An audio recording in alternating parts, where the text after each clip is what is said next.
Woodley Lawler is supposed to be close to official, right?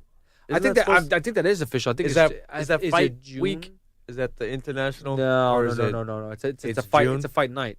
Oh, They're headlining a fight night. If I'm correct, is it? I can't remember. Chicago makes sense, but maybe not. That's the pay-per-view. Then no, it's not. Maybe it's on the pay-per-view. I thought it was a fight night. I don't know. Let me go look at that, and then I'll go take a look at your stupid trailer too. Are you not a comic book fan? I love comic books, but Did you tell me about like this the shit. Joker in the Batman movie? Dude, there's been so many Jokers in the Batman movies. I mean, come on. Which favorite Jokers? Heath Ledger. Nicholas. No. Yeah. There's no one else. Listen, Michael Keaton Leto and Heath Ledger. Ass. Who? Oh, dude, that was atrocious. And the fact that they went so hard and they said that Leto was put on the best versions of the Joker ever. He was so into it, dude. Who said that? The Suicide Squad film that was they the made worst movie. was terrible. That's the worst movie I've ever seen in theater. They barely had Jared Leto in it at all. But he was supposedly so into his role that he what did they say? That he was doing pranks and sending dead rats to people. He was so engulfed into his role. It's like, dude, he did nothing. He was so bad that they're choosing to make another Joker. Yeah, I think they make another Suicide Squad 2 with Harley Quinn. And dude, I don't even get me into this. It's so all over the place with this shit. It's bothersome. The soul into your character drove Heath Ledger. Everybody, quote unquote. Everybody forgets that he did a Bob Dylan movie in between his death and the filming of The Dark Knight. Everybody says that. I know it builds to the legend of Heath Ledger's Joker, but come on. Jared Leto now has post-traumatic stress from playing the Joker. I mean, Joaquin Phoenix is a straight weirdo. Like, I've seen a video where they do the Q&As with the movies. He is straight weird. All right, you're watching the trailer? I'm watching. Hold on. So, wait a second. Is this like, who's directing this, by the way? Michael or Todd Phillips. It's the director of The Hangover. Is this... Are you serious? Can't make that up. Is this closer to the Dark Knight, or is this more or less This like... is dark. They're going ultra dark. Well, that's the way to go, first of all. Because the other movies, like where they're too like slapsticky or just too like bright, too Marvel-esque, dude, I can't deal with that shit. You gotta be dark. From what I see Batman in this is trailer, dark. It's like Joker. He's right now. Pete's watching. He was a circus clown or a New York City sidewalk clown with a big afro, a big red nose, big shoes. Gets bullied, and now there's a turn, and the Joker is going to become the Joker. And I think Joaquin Phoenix is the perfect guy for it, man. He is weird off the camera. Yeah, that works. I think it's perfect. If you've seen the movie Her, you could see how deep he could get into like a weird movie. You know who's a really good Joker, by the way? Potential Joker or an actual? An actual Joker. Do you watch the TV show Gotham? Sporadically. All right, so they're on Joker in that? they're on the fifth and final season of Gotham. I think there's only 2 episodes left. But the guy that they took from Shameless, he's one of the brothers. He plays the gay brother. The gay military brother? Yes. By the way, where they filmed this? Is this in New York? Yeah, some of it is New York. Yeah, I mean, one of the bridges look kind of semi-familiar. But Gotham, they use the brother from Gotham, and he does a really good job, surprisingly, because it's not just one version of Joker. He plays like 3 or 4 different versions. He plays Jerome, whatever his last name is. Then he had remember you ever see the Joker with the purple hat and the purple trench coat? Is that the cartoon one? There's so many different cartoon versions. But That's Willy Wonka with the purple hat. Right, exactly. But they go through every single like this. That's kind of similar to what I'm seeing right now. They go through so many different versions of the Joker in that show, but it's the same guy playing it all. It's really, it's actually done pretty well. I mean, listen, I will watch it because I do like the Joker. Is this a theater watch or on-demand watch? Depends on if I can convince my wife. Nicole, we're gonna go see the Joker. Let me know what you think. I would like to say it's a movie watch. There's some movies I want to see. Like I did not need to see Suicide Squad at the movie theater. Like I was actually bothered by that. That was really bad. Deadpool was fun. Awful. Deadpool was fun. Like it was worth going, relaxing. The movie theaters these days with the recliners and everything like that. It's actually like a legit experience, and it's fun. It's nice to just sit back, relax, eat some popcorn, go to the Alamo Draft House, I should say. Sorry, I've reversed it. The Alamo Draft House in Yonkers, Westchester. They got the freaking.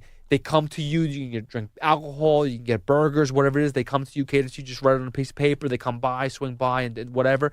It's no movie theaters stepping their shit up. No BS. Like if you talk, if you're on the phone the whole time, they come by. 2 complaints, you're out. Type of thing. Nice. So it's fun. It's actually good. So this is something that I'll try to convince my wife on.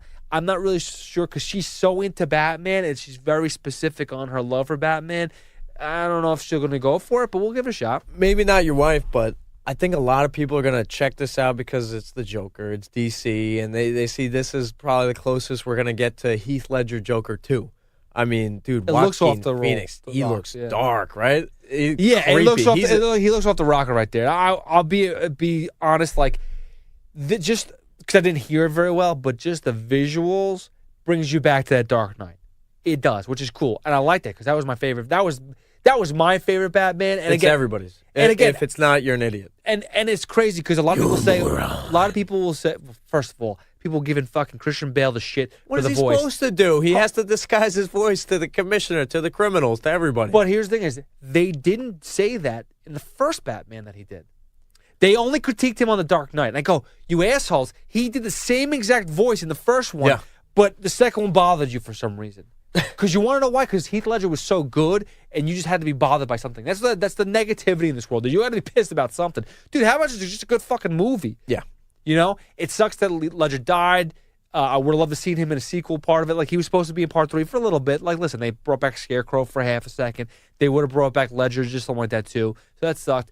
But a lot of people like to put on, well, he died. That's the reason why you like the movie. Like one of my favorite movies is The Crow with Brandon Lee. You ever see that? No, The it Crow? looks scary. It's it's a creepy. It's actions. Doesn't the guy look like Sting in the movie? Sting looks like him. Let's be serious, okay? That character came after The Crow. Yeah, The Crow came out. What year did The Crow come? 94.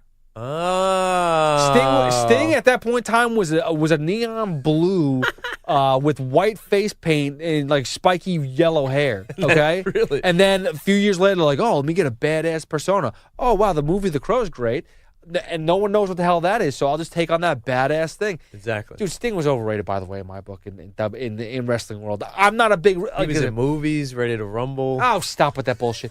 I love Bret Hart. Bret Hart was my boy. Which, by the way, did you see him at WWE get fucking taken down? Oh, you didn't see that? Did Brock win the belt? No, I'm not talking about the actual event. I'm talking all. about the Hall of Fame. He did like a speech, and some asshole jumped into the ring. Not scripted. Not even close. Come on. Took down Bret Hart and Jim Avill's daughter, Natalie, I think it is, Natalia. I can't remember her name, but took him down. And guess who was one of the first people into the ring to attack this dude? Vicky Guerrero? Travis Brown. Oh! How about that?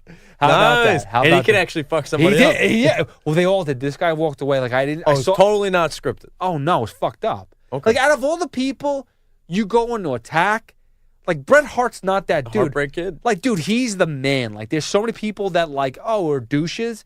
Bret Hart is just a good fucking dude. What he's done for charities, listen, I just remember him taking off his sunglasses and giving them to the kid in the crowd, and I was like, dude, that guy is the freaking man. I want to be that kid that gets those sunglasses. Unfortunately, that never happened to me, but it's okay. I'll move on with my life. We're okay. But dude, the fact, the way that his family members have died, like, remember Owen died in the ring, like falling from he was a Blue Blazer, fell down and actually died in the ring. Wow. Yeah, it was crazy. Like, he's had a lot of crazy fucking storylines that were like real life shit. Like, he had a stroke not too long ago. He semi-fully recovered. Like, looks good, looks healthy. Damn. You don't fucking put your hands on Bret fucking Hart, dude. That was so I gotta awful. see this video. Yeah, and dude, there's so many different angles of fucking people. Like, this guy Dash, supposedly, like, I don't know who this guy is. I'm not into wrestling, but this guy, like, laid him out. Like, they walked him out of the ring, and he just fucking uppercutted him, and the guy fucking dropped. Wow. And he still carried him out. The wrestlers had it. Dude, they fucking beat the shit out of him. Holy shit! All right. So anyway, back to the point is Sting. Oh no, Joker. Joker. Right there you go. Let's move on. Joker. Yeah, dude. Well, The Crow was a great movie. The Crow's a great movie. Go check that out. I think they're making a remake of that too. Sting took his persona off of The Crow, which people like The Crow because people say that Brandon Lee got killed making the film, so that's why the film was even like a cult hit. Oh, is that the lead guy? Yeah, he's Bruce Lee's son. You come on! Wait. The Crow guy's the lead? Yes, he's And the that's Crow. Bruce Lee's son? And he died making the film. He actually got shot and killed on set. There was a prop gun, and there was like a little debris. I didn't know it was for that movie. I heard the story. Yes. Is it a good movie overall? Yeah, it actually is. That's the crazy thing. It's like I look at it going like, this is actually I enjoyed this film thoroughly. What's the point? What's the plot? I mean, it's kind of like a comic booky type of film where it's like him and his fiance die. He comes back to life due to this crow spirituality bullshit type of thing, and he gets vengeance on all the people that killed him. It's pretty bad. Okay. That sounds like Spawn, kind of. Yeah, kind of type of I thing. remember I was in theater. Well, the soundtrack is very very grunge heavy too. So it's very similar with the Spawn perfect stuff. for you, man. Oh yeah, 100%. So it was a good film, but a lot of cult people like it because, well, it's because he died. That's why they say that people like it. But same thing with the Ledger's aspect. That was the whole point with the Joker. Ledger is because people say he died. That's the only reason why you like it. No, the fucking guy killed the role. Yeah. Killed himself, but killed the fucking But role. yeah, Dude. the word of mouth was going around like, hey, this was like, people were making their own connection with Ledger's death and the role. And then it turned out that it was a crazy, deep role. And you're like, wow, this is believable. Legit. I couldn't wait every time Heath Ledger was on the screen. More than Batman, more than the other guys. I just want to see the Joker. But with Joaquin Phoenix's Joker, let me suggest the movie. Have you ever seen The Master with Philip Seymour Hoffman, Amy Adams, and Joaquin Phoenix? Have you ever heard of it? No. It's a deep, I think it was nominated for an Oscar, kind of came and went. But Joaquin Phoenix, he's dealing with post-traumatic stress from World War II, and he's kind of off his hinge, and he finds a guy and gets connected with Philip Seymour Hoffman. He's kind of very weird in that. So if you want to see how weird he could be, check that out. So I'm on board for how weird he wants to get. I don't know if the public are going to be open to him doing some like weird, kind of awkward shit on camera. Because again, it's going to bring that casual what he does, fan. Though. Doesn't Joaquin Phoenix do? Like I feel like yes, but does the casual people know the Master, or have they seen her? Probably not. They know him from The Gladiator, some puss boy king, when he's like, "You are dead. I killed you." But for the hardcore fan that knows Joaquin Phoenix, they know that he could put on different characters. He could play character roles. This is going to make like $300 million, though. Possibly. Dude, the Joker's a badass character. Badass villain. And the way that comic books go these days, this could thrive. I want to see it before the reviews come out because I don't need to hear somebody like, it's too artsy. No, it just, it will come around. I'm not going to watch it. Look at a your goddamn coworker review. Paul Rosenberg's going to ruin it for you. He's been trying to make me watch trailers. I'm like, dude, I don't want to for this movie? Yeah, I was like, dude, no, put it away. I don't care. I'm going to watch it. Don't worry. If I'm going to watch a movie, I don't need to see the trailer because all it's going to do is get me amped up and be like, I need to watch it now. I don't want to do that. I'm going to watch it. Trust me. I'll get to it. Trust me. I'll find a way. They're doing Aladdin, too. Yeah, I saw a semi-trailer. Yeah. You don't need to. Smith. You're going to see it. Don't need to see a trailer. All it's going to do is get you amped up and be like, I need to see this now, or maybe deter you. Yeah. If you like, I want to go see a movie. If I know a movie's coming out, like Nightmare on Elm Street, they've remade it a few years ago. More than a few years ago now. You didn't watch the trailer? I did, but it sucked, and I was like, dude, this is gonna be freaking awful, and it was terrible. But in reality, now I don't need to see trailers for that because I was gonna go watch the shit anyway. Like all it did was turn me off and go, this is going to be a load of dog shit. You're different than others, man. Honestly, not many people will go see a movie without seeing the trailer. There was a movie called The Descent, which we talked about. Yes. We talked about this not too long ago. And I actually just talked about it with Steve Summers. Yes. Just talked about it with Steve because he asked me what my favorite horror movie was. I said, The Descent is definitely up there for top 5, maybe top 3. Steve would shit his pants. No question. But that movie, I never saw a fucking trailer. I didn't see bullshit. I sat down, watched the movie, didn't see a review, didn't read anything. Watched the movie for 45 minutes and was like, dude, this movie is intense. And then it took a twist, and I go, holy shit, never saw that coming. What the fuck am I watching? And it blew me away. And if you go into movies with here's a movie, it's a horror movie, just go watch it.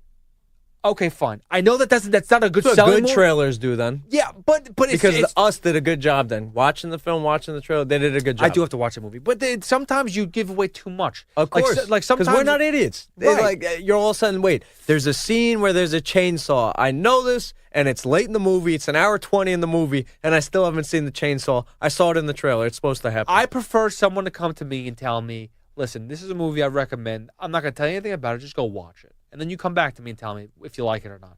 And then I'll get a better vibe of what type of person you are when it comes to movies. Because if someone gives me like this bullshit of, oh, this movie is incredible, you're going to love it. I go in there expecting a fucking, that I hate with the expectations. Yeah, well, but the expectations put me in like a Saving Private Ryan. Like a freaking unbelievable Tom Hanks movie that's like untouchable. And then I'll watch it and be like, dude, that was the worst dog shit ever. Like I didn't like that. It makes you like question that person. Like what's his name? Daniel Day-Lewis with There Will Be Blood. All I heard about oh forever. Man, my brother just suggested it to me. Was how wonderful this film was. And I was like, dude, honestly, I saw Strange Wilderness and I was more entertained with Strange Wilderness. It's slow, right? Slow AF. Slow, and it drags. Dude, in the Lincoln movie, I heard the same shit. Yeah. Like, I don't have time for that. Yeah, and it highlights Daniel Day-Lewis, which is great. He's a good actor, don't get me wrong, but you know where he's a badass in? Fucking the Last of the Mohicans. No, not Last of the Mohicans. What's the one with Gangs of New York? Yes. That's where he's a badass in. And there was plot. There's plot. There's other characters. You know what? That's great. That's a great connection with Daniel Day-Lewis and Joaquin Phoenix. Joaquin may do an amazing performance and be thrilling and dark, but there needs to be plot. It can't just be him fucking going off on this artsy Joker, touchy-feely character. Something has to. It seems like it's just on him. Like the story is his brain turning. That's cool. Right. But I need some.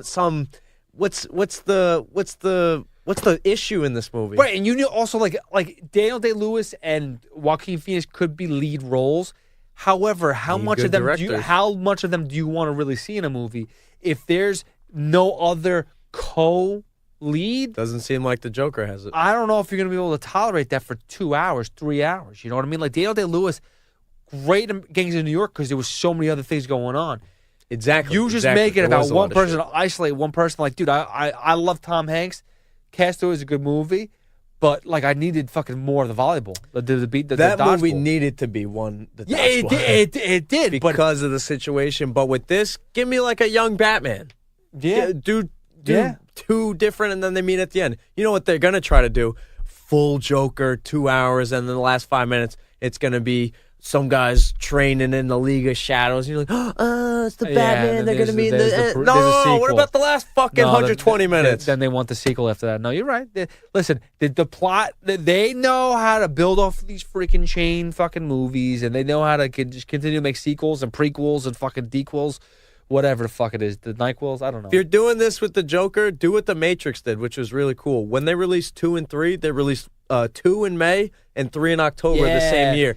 Do this in October, release a Batman film in fucking the spring or the late winter. Well, that's a good idea. Like, just monetize on everything. Because if you make us wait too long and the first one or two of them suck, dude, it's bad. Imagine we see the Batman training in the League of Shadows in the last 5 minutes, and then all of a sudden the trailer released next week of him for the new movie. You're like, all right, there was a direction here. I could buy that shit. Dude, if Joaquin is just going off on his little Sundance art film, ugh.